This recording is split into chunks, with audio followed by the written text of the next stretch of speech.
Hello and welcome. कैसे आप लोग? उम्मीद करते हैं बहुत अच्छे होंगे या अच्छे होने का नाटक कर रहे होंगे। चलिए अभी हम लोग को शुरू करना है एलोट्रोपिक फॉर्म्स। इससे पहले आपने सारे वीडियो को देख लिया होगा नोमेनक्लेचर बनाना को। अब देखिए क्या एलोट्रोपिक फॉर्म्स के बारे में जानने से पहले एक चीज़ जानिए। पहले कार्बन कंपाउंड और उससे रिलेटेड एटम जितने भी कंटेंट उसके अंदर होते थे, लोगों को लगता था कि ये कार्बन से जितने भी चीज़ बनी हुई है सारे ये नेचुरली फॉर्म में बनता है, या तो एनिमल से या तो किसी मतलब बेसिकली किसी भी लिविंग बिंग्स के थ्रू ही बनता है। और इससे बनने के लिए एक बार परत परत परत जमते हुए, ठीक है ना, तो वो क्या होता है, एक लंबा समय का ड्यूरेशन खोजता है। लोगों को पहले यही मिथ था, लेकिन बाद में उलर साहब आए, ठीक है, उलर साहब आए और ये 1828 के अंदर लोगों का ये मिथ तोड़ दिए कि ये केवल वाइटल फोर्स मतलब एक फोर्स के कारण ही बनता है। इन्होंने पहला सबसे पहले लेबोरेटरी फॉर्म में जो बनाया, लैब में जो सबसे पहला चीज़ बनाया वो क्या था, यूरिया, ठीक है ना। किससे बनाया था यूरिया? तो अमोनियम साइनाइड से। अमोनियम साइनाइड को गर्म करके इन्होंने क्या बना दिया, यूरिया, ठीक है। अमोनियम साइनाइड की बात करें तो क्या हो गया, NH4, ठीक है ना। NH4 साइनाइड है तो यानी CNO NCO, ठीक है। अमोनियम साइनाइड को हीट किया और हीट करने के बाद ये बनाई क्या, यूरिया, यानी NH2, ठीक है, यहाँ पे लिख देते हैं NH2 C NH2 C double bond O, मतलब क्या बोल सकते हैं, NH2 ट्वाइस CO या NH2 CO NH2 जो बोलना चाहते हैं, ठीक है। इसका फॉर्मेशन क्या, ठीक है। तो आपसे क्वेश्चन एग्जाम में आता है, बहुत इंपॉर्टेंट है, which of the following substance was made by the Wohler's, या which of the following substance which are first made in carbonic substance which are first made in laboratory. पहला carbonic substance जो laboratory में बनाया गया कौन था, urea था। किससे बनाया गया था, अमोनियम साइनाइड से, यानी NH4 CNO या NCO से हम NH2 CO NH2 बनाए थे, ठीक है। चलिए आज का हम अपना वीडियो शुरू करते हैं, बहुत इंपॉर्टेंट, ध्यान रखिएगा जी, ठीक है। अब शुरू करते हैं एलोट्रोप्स और एलोट्रोपिक फॉर्म और एलोट्रोपी को। सबसे पहले एलोट्रोपी को समझिए क्या होता है। एलोट्रोपी क्या है, एक ऐसा प्रॉपर्टी जिसके थ्रू एक नंबर ऑफ एलिमेंट्स के थ्रू, मतलब एक ऐसा प्रॉपर्टी जिसके थ्रू बहुत ज़्यादा एलिमेंट बनता है, ठीक है। Property by which an element exist in more than one form, एक से अधिक फॉर्म में एक एलिमेंट एग्जिस्ट करता हो। जैसे कार्बन का आपको फॉर्म पता है, कार्बन का फॉर्म क्या है, कोल है, पेट्रोलियम है, कार्बन का फॉर्म आपको ग्रेफाइट है, कार्बन का फॉर्म आपको डायमंड है, ये सारे अलग अलग फॉर्म में है लेकिन कार्बन ही। तो वैसा प्रॉपर्टी जिसके थ्रू एक एलिमेंट एक से अधिक फॉर्म में एग्जिस्ट करता हो, और दुनिया में सबसे ज़्यादा कोई किसी का फॉर्म है तो वो है कार्बन का, ठीक है। इसके अलावा इसके इतना किसी का फॉर्म नहीं है। सल्फर का है तो 7-8 फॉर्म है, बाकी कार्बन का सबसे ज़्यादा फॉर्म है, ठीक है ना। तो वैसा प्रॉपर्टी एलोट्रोपी क्या है, तो property by which an element exist in more than one form, एक से अधिक फॉर्म में जब कोई एग्जिस्ट करता है तो उसको हम क्या बोलते हैं, एलोट्रोपी। मतलब एलोट्रोपी क्या है, एक प्रॉपर्टी है जिसके थ्रू एक से अधिक फॉर्म में एक एलिमेंट एग्जिस्ट करता है। उसके बाद क्या है, एलोट्रोप्स। एलोट्रोप्स क्या है, एलोट्रोप्स हो गया आपको वेरियस फॉर्म्स ऑफ एलिमेंट, मतलब एलिमेंट का वेरियस फॉर्म जिसका केमिकल, आप समझिएगा केमिकल और फिजिकल प्रॉपर्टी की बात करते हैं तो आपको ग्रेफाइट और डायमंड एक ही तरह का दिखता है क्या, नहीं ना। अपीयरेंस डिफरेंट है, मतलब फिजिकल प्रॉपर्टी डिफरेंट है। तो having different physical property different है, लेकिन उसका जन्म किससे है, कार्बन से, तो उसका केमिकल प्रॉपर्टीज क्या होगा, हैविंग सेम केमिकल प्रॉपर्टी, ठीक है ना। तो different forms of an element, किसी एलिमेंट का डिफरेंट फॉर्म जिसका केमिकल प्रॉपर्टी सेम हो बट फिजिकल प्रॉपर्टी डिफरेंट हो, उसको हम लोग बोलते हैं एलोट्रोपिक फॉर्म्स या एलोट्रोप्स। क्लियर है। अब एलोट्रोपिक फॉर्म क्या क्या है, किस किस तरह का है, एक क्रिस्टलाइन है, दूसरा एमोर्फस और तीसरा फ्लोरेंस जो रिसेंटली बना है, 1985 के अंदर बना है, जिसमें कार्बन 60 मतलब 60 कार्बन को यूज करके बनाया गया है। आपसे डायरेक्ट क्वेश्चन पूछ सकता है फ्लोरेंस के अंदर कितना कार्बन है, तो 60 कार्बन है। इसको और बोलते हैं बकमिनिस्टर फ्लोरेंस, जो फुटबॉल के फॉर्म में होता है, बकमिनिस्टर फ्लोरेंस,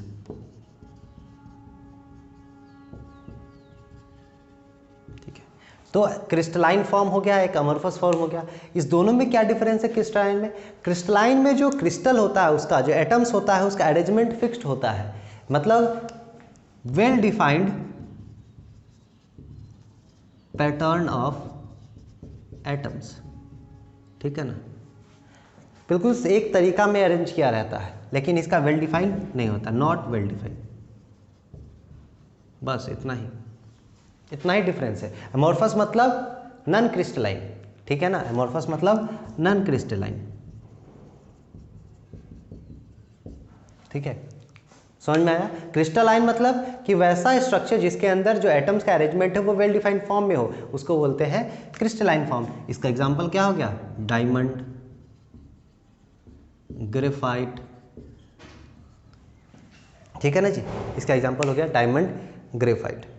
अब नॉन क्रिस्टलाइन की बात करें तो क्या हो गया? अमorphous हो गया, यानी वेल डिफाइंड में नहीं है, तो कोल हो गया, पेट्रोलियम हो गया, ठीक है ना, ये सारा चीज़, ठीक है ना। चारकोल भी लिख सकते हैं आप। बकमिस्टर फ्लोरेंस तो बता दिया 1985 में 60 कार्बन के साथ, ये फुटबॉल के नुमा होता है, हम लोग आगे और इसको डिटेल पढ़ेंगे। चलिए ये हो गया। उसके बाद हम लोग आते हैं अब दोनों को डायमंड, ग्रेफाइट, फ्लोरेंस तीनों को पढ़ना है, जिसमें डायमंड ग्रेफाइट सबसे ज़्यादा इंपॉर्टेंट एग्जाम के अंदर क्वेश्चन आता है, डिटेल फॉर्म में लिखना हो तो। अब बकमिस्टर फ्लोरेंस का आपको आता है जनरली, तो आपको ऑब्जेक्टिव में आता है, लेकिन आपको पूरा डिटेल पढ़ना है उसका भी, ठीक है। चलिए हम लोग पढ़ने का तरीका को चेंज करते हैं, और कैसे हम कंपैरिजन के पॉइंट ऑफ व्यू से पढ़ते हैं तो हमको ज़्यादा जल्दी याद होगा, ठीक है। अगर कंपैरिजन के पॉइंट ऑफ व्यू से पढ़ेंगे तो हमको ज़्यादा जल्दी याद होगा, ठीक है ना। तो सबसे पहले आप आधार बनाइए, किस किस आधार पे हम चीज़ों का कंपैरिजन कर रहे हैं, है ना। आधार बनाने से क्या होगा? आपको पढ़ने में आसान होगा। आधार जैसे बेसिस क्या है, किस किस बेसिस पे तुलना कर रहे हैं। If I am talking about you and me, हम आप दूसरे के ऊपर कंपैरिजन करेंगे तो कोई ना कोई तो बेसिस पे करेंगे, ठीक है ना, कि आप देखने में कैसे, हम देखने में कैसे हैं, आपकी हाइट कितनी, मेरी हाइट कितनी है, आपका रंग कैसा है, मेरा रंग कैसा है, आपका भाषा कैसा है, मेरा भाषा कैसा है। तो एक आधार बना रहे तब तुलना करने में आसानी हो रही है। तो सबसे पहले जब आप ग्रेफाइट को और एक हाथ में डायमंड को उठाइएगा, ठीक है ना, जब आप ग्रेफाइट और एक हाथ में डायमंड को उठाइएगा, एक सेकेंड,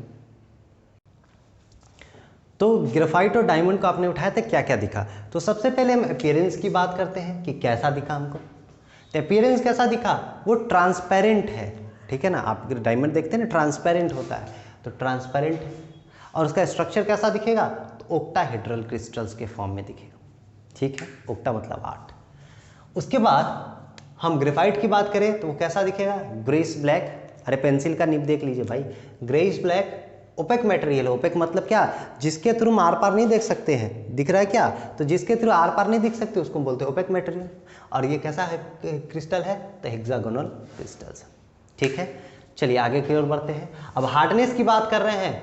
हार्डनेस में, तो हार्डनेस में क्या है कि कैसा हार्ड है उसका, तो आपको पता होना चाहिए डायमंड का खासियत क्या है। Diamond is the hardest substance, natural substance. Diamond क्या है? सबसे हार्डेस्ट नेचुरल सबस्टांस। आपसे क्वेश्चन पूछेगा which substance is known as the hardest natural substance, मतलब नेचुरली सबसे हार्डेस्ट सबस्टांस कौन है? तो डायमंड है, ठीक है ना, इससे ज़्यादा हार्डेस्ट कोई नहीं है। तो डायमंड क्या है? नेचुरली हार्डेस्ट सबस्टांस है, ठीक है।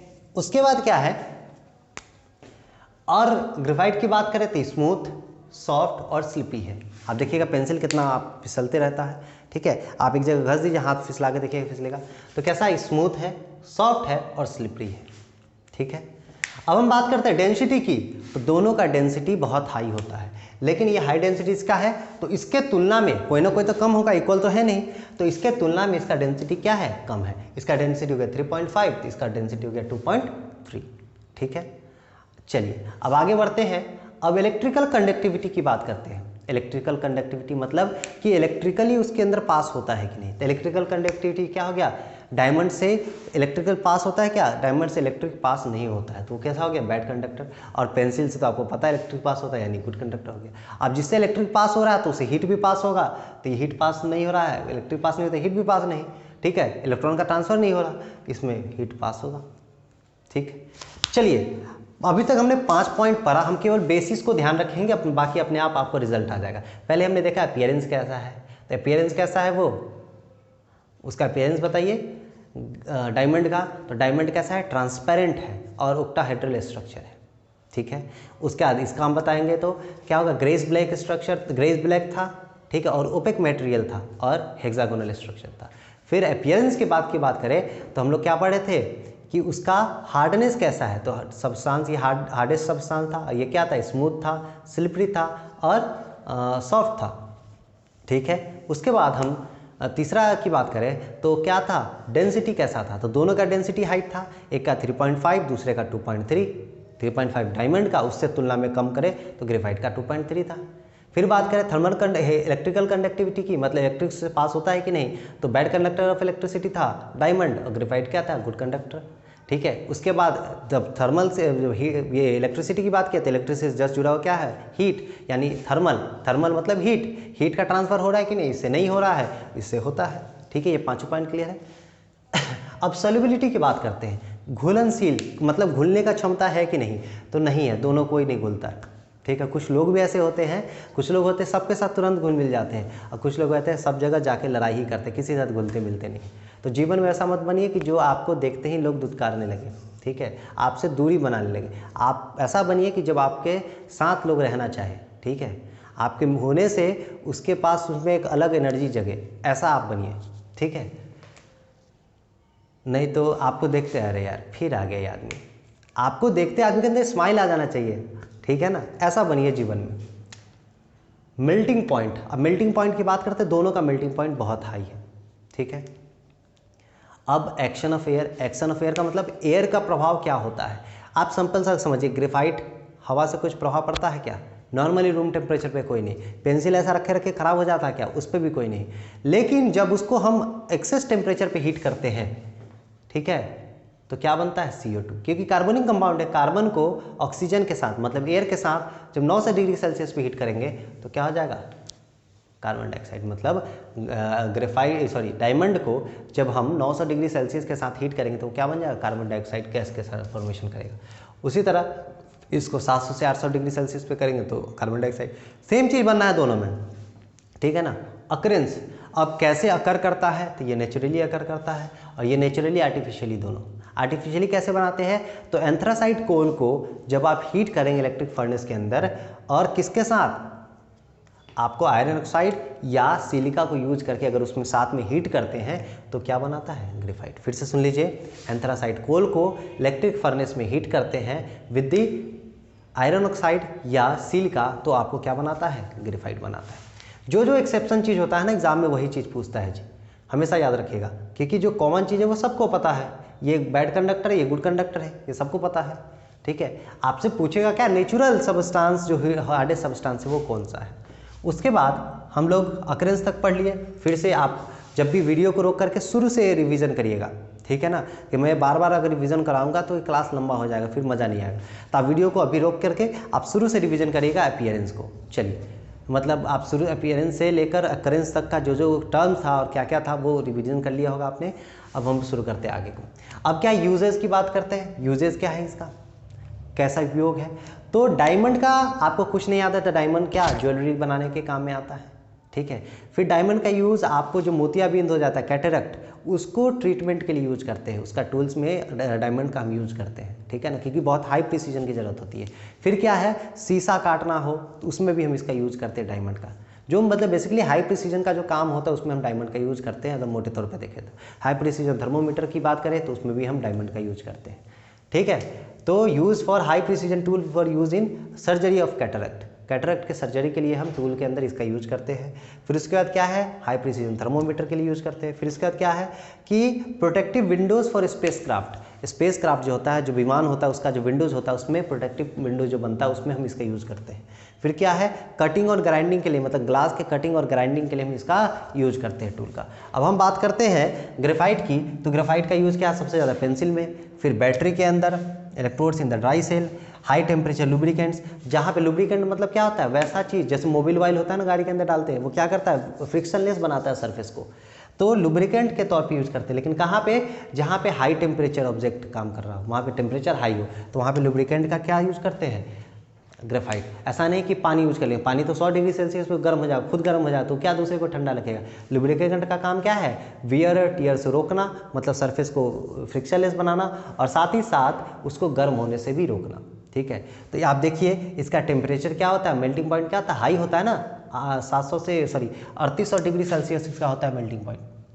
Where is melting point, melting point high है तो यहाँ पे 3800 डिग्री सेल्सियस होता है। ठीक है, तो इसलिए हम इसका high lubricant, high temperature lubricant के तौर पे यूज करते हैं। ठीक है, फिर लीड पेंसिल में, फिर आर्टिफिशियल डायमंड के तौर पे हम इसका यूज करते हैं।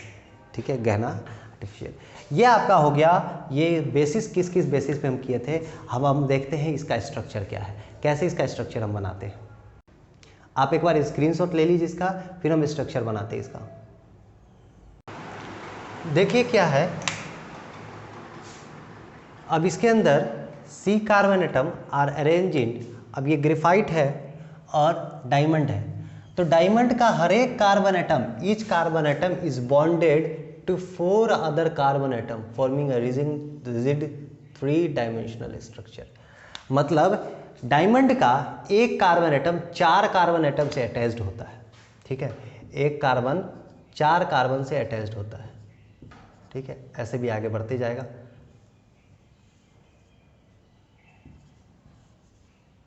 ठीक है, 4 कार्बन से अटैच्ड होता है। इस तरह 4 कार्बन से अटैच्ड होता है और क्या चीज़ का फॉर्मेशन करता है, 3 डायमेंशनल स्ट्रक्चर का। ठीक है, उसके बाद जब हम ग्रेफाइट की बात करेंगे तो कार्बन एटम किससे अरेंज होता है, फ्लैट पैरेलल। देखिए अब इसका स्ट्रक्चर देखिएगा, ये ग्रेफाइट का था, अब ग्रेफाइट का देखिएगा। ग्रेफाइट ऐसे 3 कार्बन के साथ अटैच्ड होता है। ठीक है, और हेक्सागोनल स्ट्रक्चर बनाता है, मतलब 6 कार्बन के साथ। ठीक है, ये बनाया 6 पेयर, ये 3 के साथ। अब ये यही चीज़ नीचे देखिए, इसी के साथ नीचे आप ये नोट कर लीजिएगा, इसी के साथ नीचे कैसे बना होता है, ध्यान से देखिएगा। जो ये चीज़ है वही चीज़ के साथ आएगा, मतलब यहाँ पे। ठीक है, फिर ये चीज़ है, ये नीचे है तो ये नीचे, ये ऊपर है तो ये ऊपर। ठीक है ना, फिर उसी तरह ये साइड में है, ये ऊपर है, ये नीचे है। ठीक है, ये इसके साथ मिला, ऊपर वाला के साथ, नीचे वाला के साथ। ये ऐसा स्ट्रक्चर बनाते जाता है। और ये फॉर्मेशन देख रहे हैं, लेयर बाय एक के ऊपर एक ऐसा दिख रहा है, ये एक के ऊपर एक है। जैसे हम इसका कलर अगर चेंज करें, ध्यान से देखिएगा।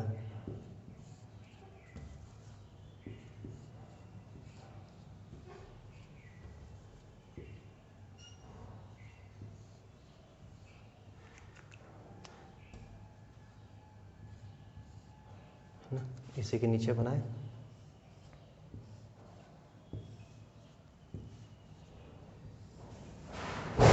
ये तरीका बना।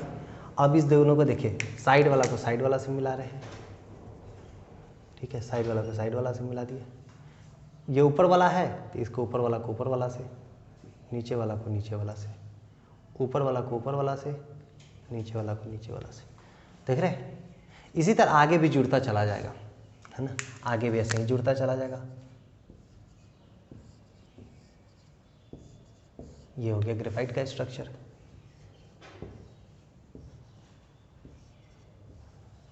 ये 3 एटम के साथ और डायमंड 4 कार्बन एटम के साथ अटैच होता है। चलिए, आशा करते हैं आपको चीज़ें समझ में आई होगी, मज़ा आया होगा। फिर भी हमारे एंड से कोई कमी रह जा रही है तो आप उसको बताइए, हम उसको और बेहतर करेंगे। ठीक है, तब तक के लिए अपना ख्याल रखिए, खुश रहिए और मम्मी पापा के साथ हमेशा रहिए यार। ठीक है, आपसे गुजारिश है कि आप प्लीज़ वीडियो को देखिए, एक बार में नहीं समझ में आता है 2-3 बार देखिए। और जल्द ही MCQ आने वाला है आपके लिए। वीडियो के अंत में, किसी भी वीडियो के अंत में आपको MCQ आ जाएगा पूरा, इसलिए अच्छे से रिवीजन करिए। 10 क्वेश्चन रहेगा, आप देखते हैं आप लोग कितना बनाते हैं, ईमानदारी से आप अपना आंसर दीजिएगा। चलिए, ख्याल रखिए अपना। जय हिंद, जय भारत।